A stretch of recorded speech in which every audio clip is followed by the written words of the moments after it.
encadear este cântico. É hora de nós nos alimentarmos. É a nossa oração. Deus, através da sua fale.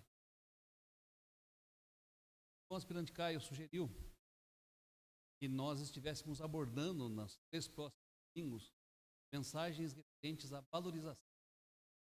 Lembrando que estamos em um mês, setembro amarelo, mês de valorização.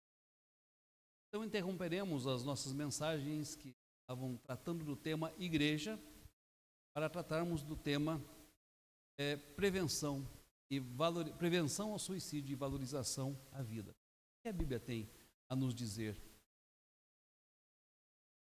Quero pedir aos irmãos que, se já fecharam a Bíblia, voltem a abri-la. Em 1 Reis, capítulo 19. Vamos orar. Senhor Deus, Pai querido, nós estamos muito felizes por estar aqui, na tua casa, junto aos nossos irmãos, em comunhão com eles e em comunhão contigo. Graças te damos porque podemos perceber a tua presença neste dia. Temos a certeza que és um Deus presente. Estás nesta igreja, também em nosso templo.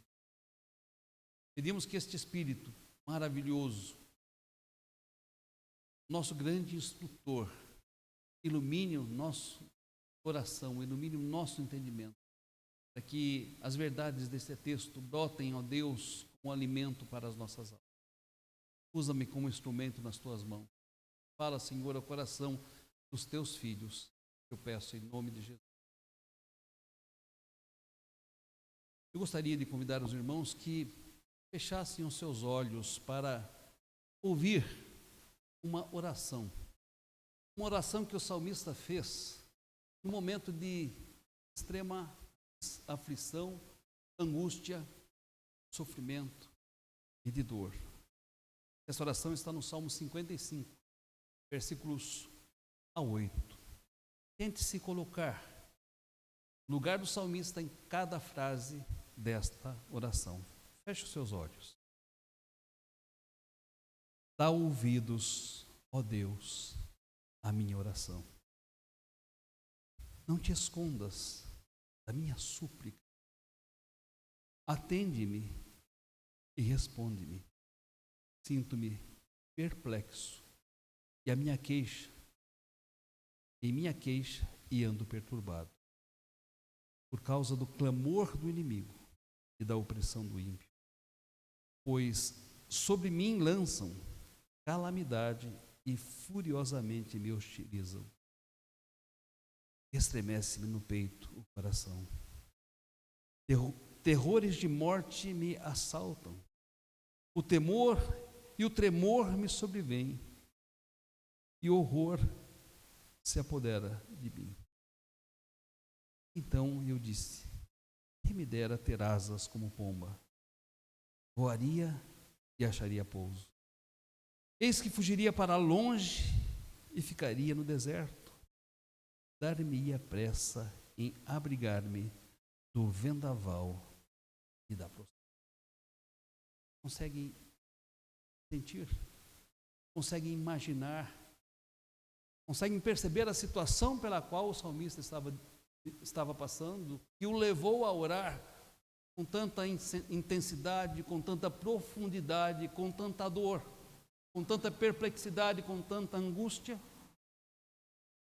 Circunstâncias assim não são incomuns na vida do servo de Deus. Era esta a experiência do salmista. Era também esta experiência de Elias no texto que nós lemos nesta noite. Talvez esta seja, meu irmão, minha irmã, a sua experiência. Talvez seja este o momento pelo qual você está passando em sua vida. Prestem atenção, meus queridos, no que esse texto nos ensina.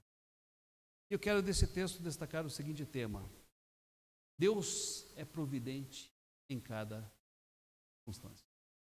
Podem abrir os olhos, acompanhe comigo esse texto da palavra do Senhor.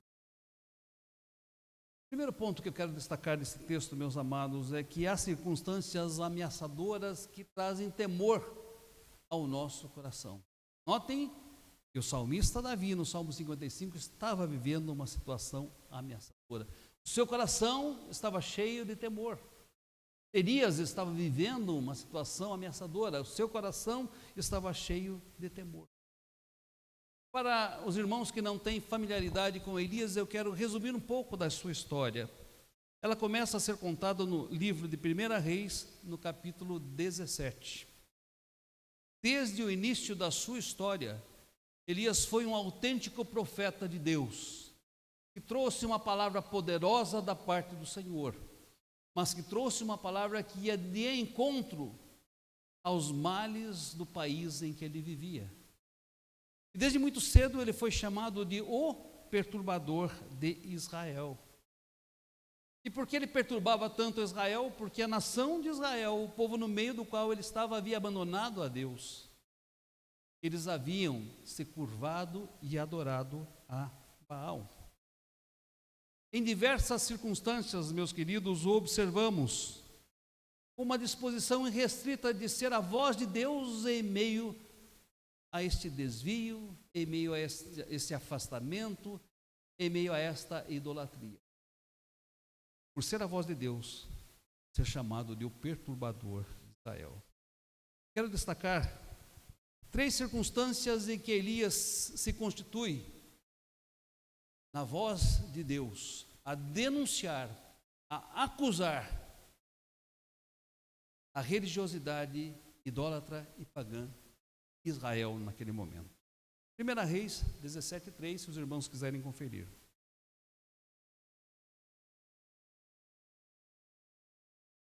Meus amados, em 1 Reis 17:3, Deus determinou que Elias se deslocasse para a banda do Oriente e se escondesse num lugar desértico, junto à fonte de Querite.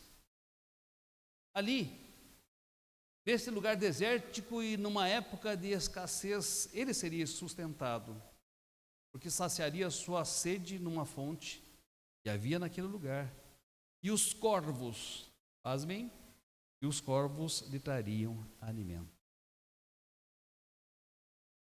Para obedecer uma ordem aparentemente tão incoerente, Deus o convidara a que se deslocasse para o deserto, para obedecer a uma voz aparentemente tão difícil de ser entendida e compreendida, ali você será sustentado e os corvos lhe trarão alimento.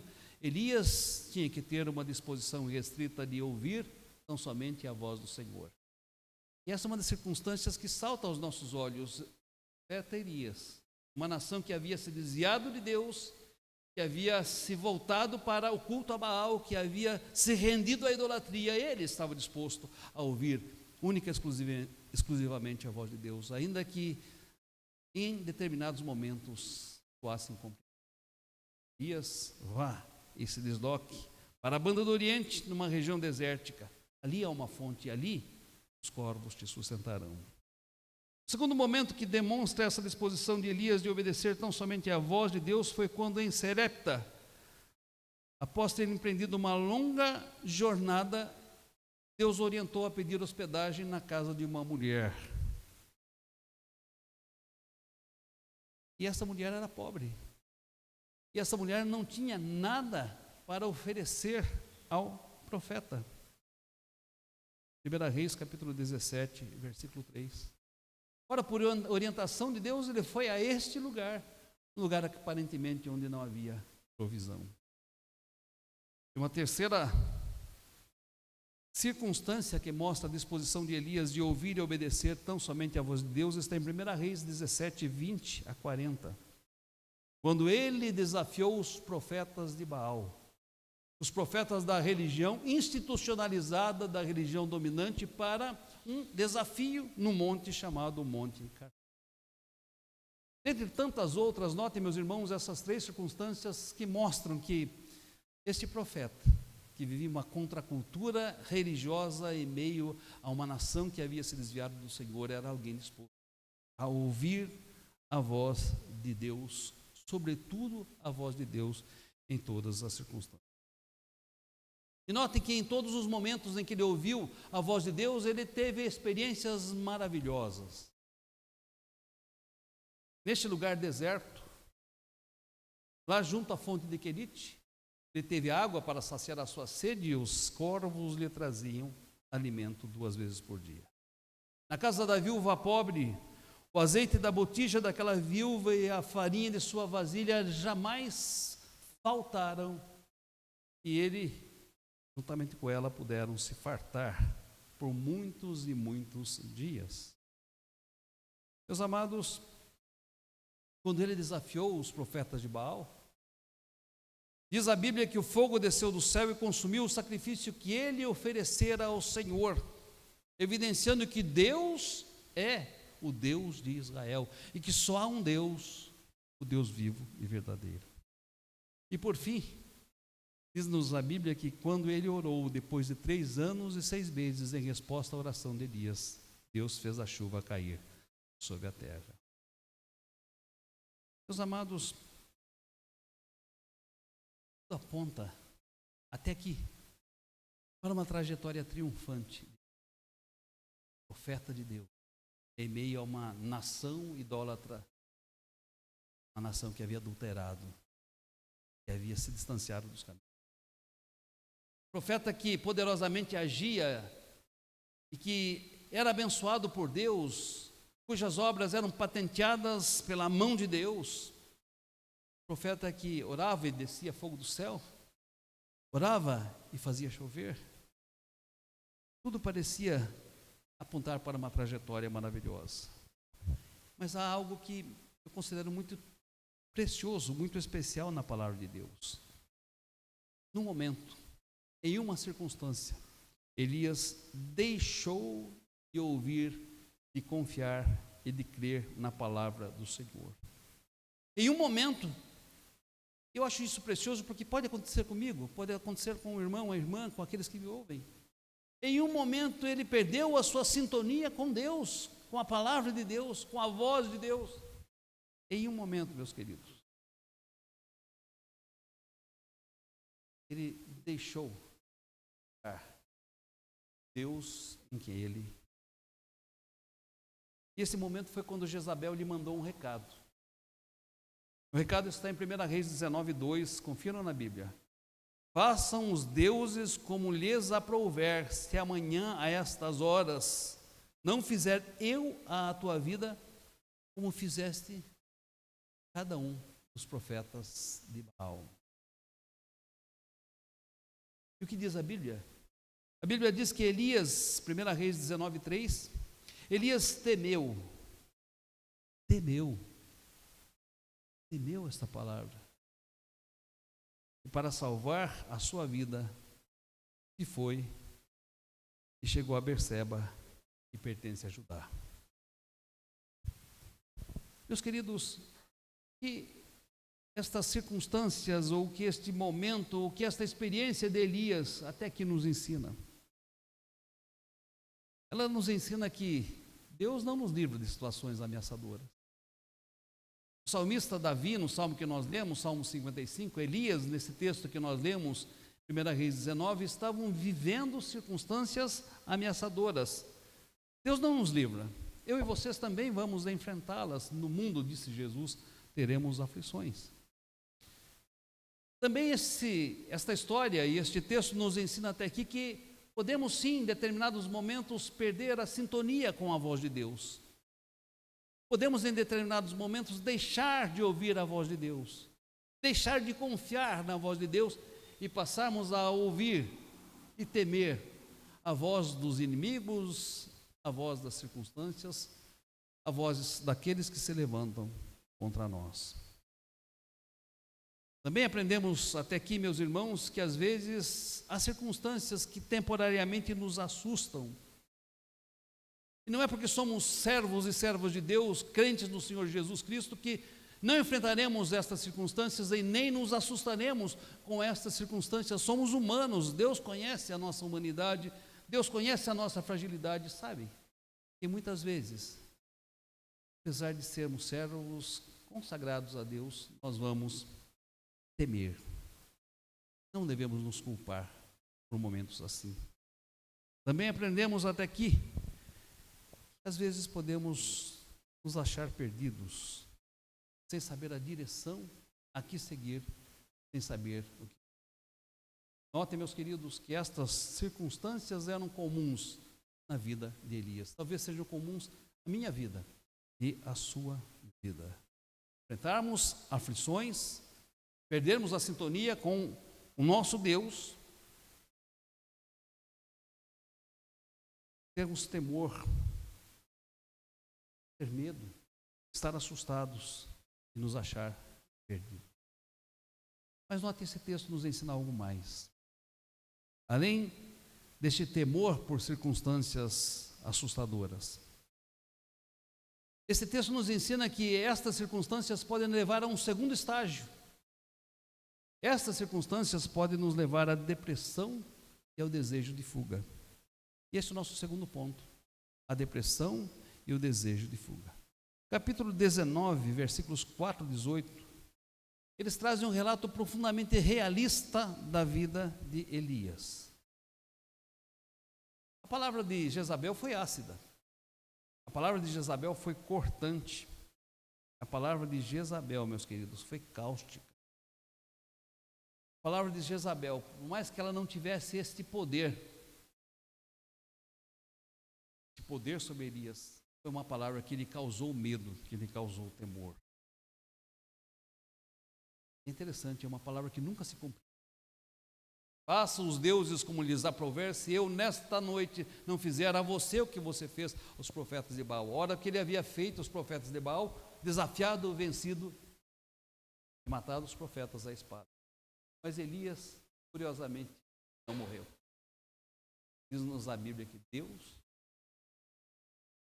esta palavra de Jezabel jamais se cumpriu. No entanto, esta palavra o fez deprimido e o fez desejar fugir para longe. E algumas evidências aqui da depressão desse profeta, que talvez sejam evidências da depressão que muitas vezes podem nos assaltar, sim. Notem, meus amados. Primeira evidência, auto-isolamento. O que fez esse profeta quando se sentiu ameaçado pela voz de Jezabel? Temendo pela sua vida, levantou-se para salvar-se a si mesmo e foi até Berseba. Notem, lá deixou o seu discípulo que o acompanhava e foi ao deserto, caminho de um dia, e veio e se assentou debaixo de um zimbro. Percebe, os irmãos? Quando nós muitas vezes estamos depressivos, qual é a nossa tendência? Nos afastarmos, nos isolarmos, fecharmos em nós mesmos. Ainda que estejamos cercados por pessoas, nossa tendência muitas vezes é cortar o contato com estas pessoas. Diz o texto que Elias foi para um deserto, e notem que os desertos, quando são permitidos por Deus e quando somos conduzidos por Deus a desertos, nos são abençoadores, mas quando nós escolhemos o deserto, a solidão, isso muitas vezes, meus queridos, pode ser uma evidência de que há depressão, de que nós estamos abatidos, prostrados e sem enxergar qualquer refúgio, qualquer direção. Uma segunda evidência da depressão de Elias, e não estamos aqui trabalhando o assunto do ponto de vista psicológico, apenas do ponto de vista bíblico, mas uma segunda evidência foi a excessiva sonolência. Veja comigo capítulo 19, versículos 5 e 6. Após ser pedido a morte para si, e notem, um profeta poderoso em feitos e palavras, chegou a pedir a morte para si. Notem também que Deus não o condenou por pedir a morte para si.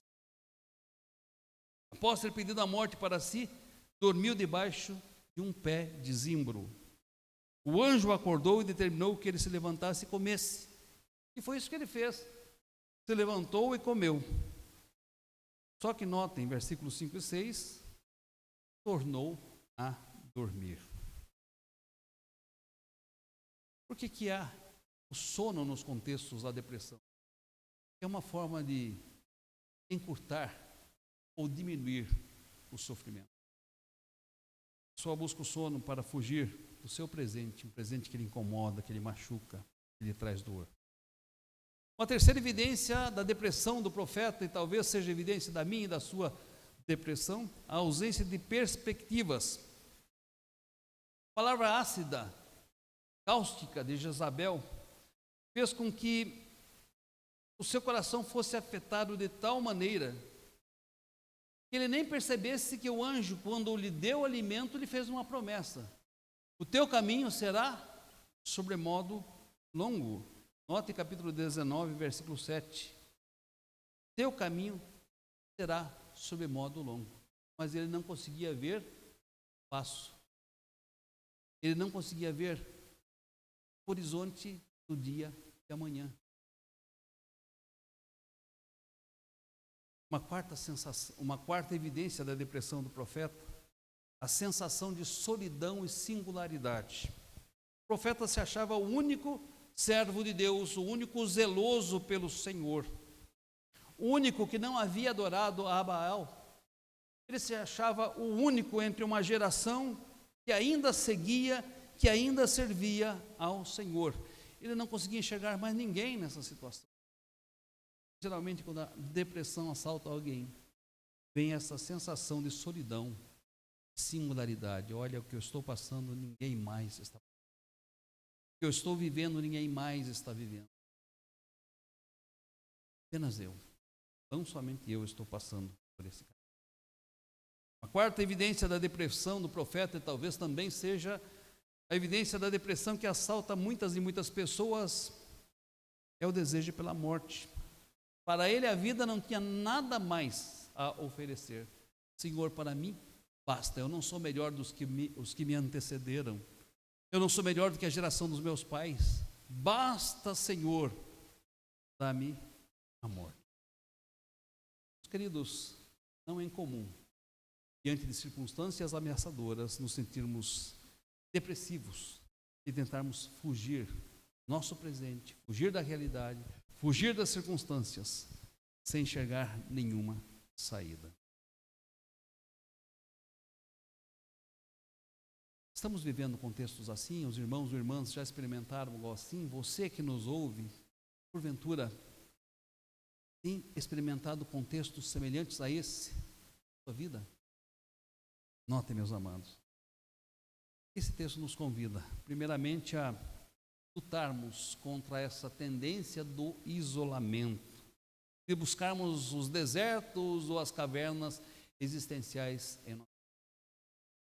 Também esse texto nos convida a estarmos receptivos ao confronto divino através da sua palavra. Por mais que nos doa, a palavra de Deus vai nos exortar, vai nos confrontar. E Deus o fará diretamente através da leitura da Bíblia, Deus o fará através de uma mensagem que você ouvir, ou Deus o fará através da palavra de um irmão, de uma irmã que estão preocupados com você. E se estamos passando, experimentando, vivendo contextos assim, é preciso que sejamos confrontados, sim, com a palavra de Deus, ainda que isto traga, ainda que isto machuque. As leais são as feridas. Também somos desafiados a rejeitar os sentimentos de autopiedade, de autocomiseração, que nos fazem sentir dó de nós mesmos, ter essa sensação de que nós estamos sozinhos e que somos os únicos a sofrer. Devemos, em nome do Senhor Jesus, rejeitar o sentimento de autocomiseração ou autopiedade, ou de termos dó de nós mesmos. Este sentimento de solidão e de isolamento, rejeitemos isto em nome do Senhor. Também, esse texto nos convida a olhar para o futuro, para a nossa caminhada, para a nossa missão, compreender que o nosso caminho, sim, pelo poder de Deus que nos sustenta, será sobremodo. Dito isso, meus queridos, vamos para o terceiro e último ponto, inclusive é o tema da nossa mensagem: a provisão divina em cada circunstância. Você que me acompanhou até aqui, meus amados, temos percebido que circunstâncias são ameaçadoras, que circunstâncias nos trazem temor, e se essas circunstâncias estão nos fazendo adoecer, cair na depressão, atentemos para o Deus que provê tudo em cada circunstância da nossa vida. Eu quero que você se sinta desafiado através desse terceiro ponto, a olhar para o Deus Todo-Poderoso, que estará contigo em toda a circunstância. Meus amados, é bom servir a um Deus onisciente. Um Deus que sabe das nossas necessidades nos diferentes estágios da nossa existência. Um Deus que sabe tratar as nossas carências melhor do que nós mesmos. Um Deus que sabe tratar das nossas necessidades melhor que qualquer psicólogo. Não que eles não sejam necessários. São instrumentos de Deus. Mas um Deus, amados, que conhece o nosso passado, conhece melhor. Nossa, bom termos um Deus assim. Observe na vida de Elias como Deus foi o Deus que foi providente em cada circunstância. Primeira circunstância, Deus cuidou de Elias, dirigindo-o através da sua palavra para lugares seguros, quando ele era considerado perturbador de Israel. Deus sustentou a Elias junto à fonte de Querite, com água daquela fonte, e com pão e carne trazido pelos corvos. Deus sustentou Elias em Sarepta, na casa daquela viúva, quando o azeite e a farinha, embora fossem poucos, não cessaram de surgir, não cessaram de brotar, não cessaram de ser suficientes para aquela viúva e para a sua vida. Isto por muitos e muitos e muitos dias. Deus o sustentou no deserto, através de uma refeição preparada por um anjo. Deus o sustentou através da sua palavra quando ele estava naquela caverna. Deus é o Deus que nos sustenta. Deus é o Deus que sabe das nossas necessidades. Deus é o Deus que sabe das nossas. Nosso desejo, às vezes, como do salmista, é ter asas como a pomba para fugirmos para longe dos problemas, para longe das dificuldades, para longe das circunstâncias, mas Deus é o Deus que está conosco e estará conosco em todas as circunstâncias. O agir de Deus, meus queridos, é maravilhoso, é multiforme. Notem que Deus agirá para curar a nossa alma, indo ao encontro das nossas necessidades e desejos, trazendo-nos às vezes o alimento que estamos precisando, a palavra que estamos necessitando. Elias queria se isolar, dormir e se refugiar numa caverna, e Deus foi ao encontro da sua necessidade. Meus queridos, notem que Deus foi mostrando a Elias que o seu caminho não havia acabado, que o seu desejo de morrer não iria se concretizar. E não iria se concretizar mesmo porque ele não experimentaria a morte. Curioso como Deus trabalha certos conceitos. Elias, você quer morrer? Pois você não vai experimentar. Esse não é o meu plano para você. Mas eu quero destacar aqui alguns pontos da vida de Elias que mostram a providência de Deus em cada circunstância. Primeiro, quando Elias acreditava que a sua vida e ministério tinham chegado ao fim, que nada mais lhe restava a não ser deitar debaixo de um pé de uma árvore e morrer, Deus, através de um anjo, proveu alimento a ele e demonstra que o caminho deveria ser sobremodo longo. Quem sabe da duração, da distância do nosso caminho. E ainda que nós, como Elias, queiramos encurtá-lo e não vejamos sentido, não vejamos propósito, não tenhamos qualquer perspectiva, Deus é que sabe por quanto tempo estaremos aqui, por quanto tempo seremos seus servos e por quanto tempo devemos servi-lo. A Elias Deus disse: o teu caminho será sobremodo. Talvez haja alguém que esteja me ouvindo e que esteja achando que a sua vida não faz mais sentido, não tem nenhum propósito, que Deus deveria buscá-lo, a sua vida chegou. Deus, no entanto, é aquele que dá a vida, ele tem o direito de falar. Muitas vezes, quando nós, assaltados pelas circunstâncias, pensamos assim, Deus nos diz: olha, teu caminho será sobremodo longo. 1 Reis 19:9. Quando Elias entrou numa caverna em Horebe, monte de Deus, com a intenção de, notem, fugir dos seus problemas, a palavra de Deus lhe veio, dizendo: que fazes aqui, Elias? Capítulo 19, versículos 11, 13. Que fazes aqui, Elias? Ora, Deus não sabia o que Elias estava fazendo lá dentro? Se Deus é onisciente, ele sabia muito bem o que Elias estava fazendo naquela caverna. Estava tentando fugir dos seus. Ele estava tentando encontrar um lugar de sossego. Já visto que era considerado perseguidor ou perturbador de Israel. Já visto que a sua vida estava em risco. O que fazes aqui, Elias? Eu creio que muitas vezes eu e você somos desafiados pela voz de Deus, perguntando: o que você está fazendo no lugar onde você está?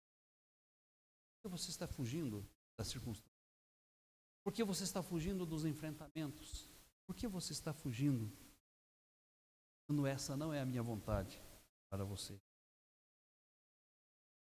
A terceira circunstância, quando Elias por 2 vezes tentou justificar a razão do seu sofrimento e do seu isolamento, apresentando argumentos, note capítulo 19, versículos 10 a 14, e olha que os argumentos eram bons. Toda a nação de Israel se desviou, toda a nação de Israel está adorando a Baal, todos os joelhos se dobraram diante dele, todos os lábios beijaram aos pés de Baal, e eu fiquei só. E tentam tirar minha vida. Eu não sou melhor do que os meus pais, eu não sou melhor do que a presente geração de profetas que foram mortos, eu não quero mais viver. E essa era a sua justificativa, estes eram os seus argumentos. E notem que diante desses argumentos, Deus não disse: olha, coitado de você, Elias, realmente, até eu fiquei com pena. Realmente melhor atender o seu desejo e chamá-lo à minha presença. Já que você pediu a morte, seja feita a sua vontade. Deus lhe disse. Aliás, essa vontade Deus nunca atendeu. Que bênção. Esta vontade nunca ter sido atendida. Deus disse, quando ele estava se justificando: sai deste lugar. Sai desse lugar. Deus não o queria em lugares seguros. Primeiramente para receber a revelação de Deus, veja no versículo 11, e depois para continuar a sua caminhada, ungindo a Azael, rei da Síria, a Jeú, rei sobre Israel, a Eliseu, o profeta, em seu lugar. Capítulo 19, versículos 16 e 18. Ou seja, meu caro Elias, eu tenho trabalho para você fazer. Ainda que fosse o trabalho de preparar o seu sucessor, de ungí-lo como profeta em seu lugar. Uma quarta circunstância, Deus demonstra a Elias que ele não era uma ovelha solitária, como ele julgava ser. Veja o capítulo 19, versículo 18. Também conservei em Israel 7.000, todos os joelhos que não se dobraram a Baal, e toda a boca que não o beijou. Diante de uma nação imensa, 7.000 era pouco, mas era mais do que Elias julgava. Elias julgava que estava sozinho. Deus havia conservado um remanescente fiel, povo que não havia se curvado, se dobrado, pendido para a adoração a Baal. Meus queridos, esse terceiro ponto, ele nos ensina algumas lições muito preciosas. Provisão de Deus em cada circunstância. Que lições este ponto nos ensina?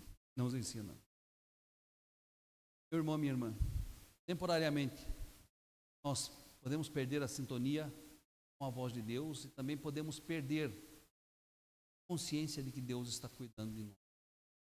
Podemos perder a certeza de que Deus está cuidando de nós. Mas notem, em nenhum momento, em nenhuma circunstância, Deus deixou de ser Deus. Deixou. Em nenhum momento, em nenhuma circunstância, Ele deixou de ser Deus. Deixou de cuidar de nós. A segunda lição, Deus sabe o remédio que nos é necessário em cada circunstância da nossa vida. Às vezes a gente acha que sabe o remédio, não sabemos. Deus sabe qual é o remédio necessário em cada circunstância da nossa vida, e Ele o ministra graciosa, indo ao encontro da nossa necessidade. Uma terceira lição. Há momentos que nós precisamos ver o agir sobrenatural de Deus em nossa vida para a nossa provisão. Mas há momentos que Deus colocará pessoas em nosso caminho para nos abençoar. Ainda em outro momento, anjos de Deus nos assistirão. Ainda em outros momentos, Deus falará conosco de um modo tão visível, tão palpável, tão tangível, que nós discerniremos a voz de Deus falando ao nosso coração. Mas em todos os momentos, creiamos e caminhamos pela fé, meus irmãos. Uma quarta lição: Deus não leva em consideração as nossas palavras precipitadas e nem os nossos pedidos insensatos. Deus não leva em consideração os pedidos que fazemos em meio à nossa dor. Jó pediu a morte para si. Jeremias pediu a morte para si. Elias pediu a morte para si. Deus não respondeu ao seu pedido e não condenou pelo seu pedido, mas abriu seus olhos para que ele percebesse o sentido da vida e a grandeza do seu ministério. Em quinto lugar, eu e você precisamos ser confrontados pela palavra de Deus e desafiados a continuar caminhando. Apesar das nossas emoções que podem estar em frangalhos, apesar dos nossos sentimentos que podem ser contraditórios, apesar até da nossa fragilidade em crer, em confiar, em esperar, nós precisamos, amados, ser desafiados a crer que o nosso caminho pertence a Deus, seja ele curto ou longo, o nosso caminho pertence a Deus e eu e vocês fomos chamados a cumprir cabalmente o propósito de Deus. Quero concluir dizendo: não temas. Se levante. Renove as suas forças. Renove o seu vigor. Saia dos lugares seguros. Coloque-se no caminho. Entenda que o Deus o chamou para uma jornada que é possível, que talvez seja sobremodo longa. Perceba o agir de Deus, os passos de Deus caminhando contigo nessa longa jornada e cumpra cabalmente o propósito de Deus para a sua vida. Deus o abençoe, meu irmão, minha irmã, queridos ouvintes. Deus faça essa palavra fazer sentido. Quero orar com você. Vamos orar. Ó Deus, tu sabes que muitas vezes circunstâncias nos assustam. Tu sabes que muitas vezes palavras vêm de encontro às nossas emoções e nos fragilizam sobremaneira. Sabes que às vezes o sofrimento se intensifica. Muitas vezes queremos ficar sozinhos, queremos fugir, queremos estar em lugares isolados onde nós consideramos seguros. Sabes que muitas vezes, ó Deus, nos desesperamos da nossa própria vida. Te damos graças porque o Senhor está conosco em todos estes momentos, em todos esses lugares, em todas estas circunstâncias, porque o Senhor está ouvindo todas as nossas súplicas. O Senhor está agindo, ó Deus, todos os. Suplicamos, ó Pai, que possamos viver nossa vida sem temer, possamos confiar, possamos entregar, caminhar, ó Deus, sabendo que tens um desafio para a nossa vida, tu tens um caminho que devemos trilhar, tu estarás conosco todos os dias até a consumação dos tempos. Conforte e console o coração dos teus filhos, porventura estejam passando pelo sofrimento, pela dor, pela depressão. Levante-os, renove o vigor, renove as forças, ó Deus, dá-lhes o poder de ver para além das circunstâncias, dá-lhes o poder de ver no Senhor a provisão necessária a cada momento. E nós pedimos agradecidos no nome do Senhor Jesus. Amém.